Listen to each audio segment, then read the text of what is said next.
We are here with Elizabeth May and her daughter Kate the day after the debate. And according to sources and social media, she did very well. So we're happy she invited us in to play a game of Scrabble and to have a little more relaxed morning for a job well done. I just pulled lousy tiles. Oh. It's karma. Karma. Yeah, you had a good night, so you get bad tiles. Yeah. I've had some very, very serious struggles where you feel as though at the end of this, will I have my house? Right. So this is nothing. This is just politics. People who are disengaged, who feel that obviously their voice doesn't matter, their vote doesn't count, what is it that can get them motivated?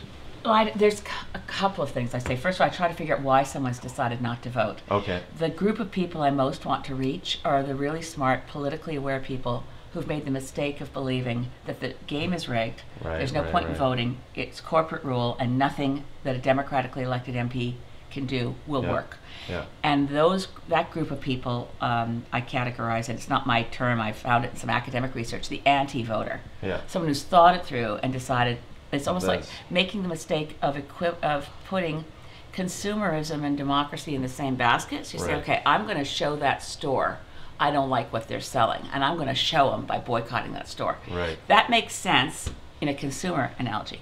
It actually rewards the people who most want you not to vote when you don't vote. Why are we tolerating that youth unemployment is twice the national average? Yeah. Why are we tolerating these crushing levels of student debt?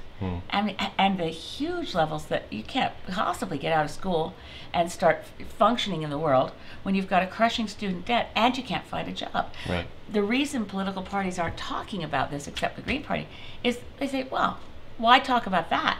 Not a public policy question, where do we need to do something? Yeah. But, well, that doesn't get us any votes. Young people don't vote. What was your favorite Lord of the Rings movie? Oh, or it could be book. Well, but I loved all. I mean, I think I have to say for book, there's nothing as lovely as just this standalone Hobbit. But the trilogy is pretty awesome. So I remember going to the first movie with you. Yeah. Yeah. I know, and I really did. I'm enjoying all the movies. But unfortunately, so have you seen all the Hobbit ones as well? Oh yeah. But the Nice. thing is, I have to say that I don't get the full impact of gorgeous cinematography. Right. Because I see all my movies on a screen like this on the back of an Air Canada chair. Yeah, right. If you had to choose one superpower. Well, I love flying dreams. Yeah. I would love to be able to fly. fly. Yeah, just, in my flying dreams, you just get lighter and lighter, like sitting here and then you start bouncing on the ceiling and realizing this isn't hard. I could just keep going. Right. I like that. What is Canada's best, in your mind, what is Canada's best vacation spot? Okay, stay on the coast. To stay on the coast, I'm a coastal girl. Yeah. I would say do the Cabot Trail in Cape Breton Island. Okay. And if you've got long enough to take the train across the country, which is awesome. Yeah. Have you taken the train across the country? I have not, but I've had friends and I've thought about it many times. Every Canadian should at least once in their life take the train coast to coast. And that would get you to where I live, southern Vancouver Island. Vancouver Island is amazing. So you have the experience of huge rainforests, enormous trees, and you've got beaches, and you've got sailing, and you've got everything.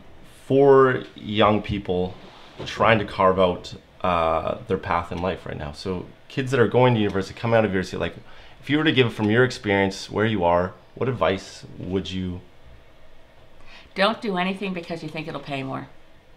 If it's not exactly what you want to do. Do exactly what you want to do. Right. And if you're starting you start taking some courses and you think, oh, now that I'm into this, I realize I don't really want to be a dentist. I need to be a symphony conductor. That's fine. Yeah. Move to because the economy is precarious. You can't. It's not like the old days where you could, in my father's generation, where you could get a job right out of school and stick to that same job for your life. Right. So you're going to have flexibility and skills, and you're saddling yourself unnecessarily if you go a career path because you think it's where the money's going to be. Yeah. It's also very. I think you have to develop critical thinking skills early, so that you have a really well-defined